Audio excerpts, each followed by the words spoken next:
ठरलं तर मगच्या येणाऱ्या भागामध्ये आपण बघणार आहोत. अर्जुन साक्षीला विचारत असतो की तुम्ही आश्रमात गेला होता याबद्दल काय बोलाल. त्यावर साक्षी त्याला म्हणते की मी अजूनही सांगतेय की मी खुनाच्या रात्री आश्रमात गेले नव्हते.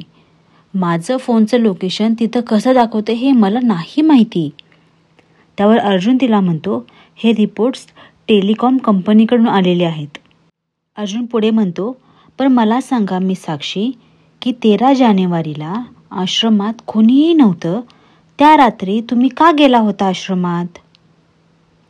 आता साक्षी सांगू शकेल का की ती आश्रमात प्रॉपर्टीचे पेपर चेक करायला गेली होती. आता या सगळ्याचा एंड कसा होणार. प्रिया हे सगळं सत्य बाहेर सांगणार का साक्षीच्या तोंडातून ते बाहेर पडेल. दामिनीचा नवीन खेळ काय असेल यासाठी पाहत राहा ठरलं तर मग.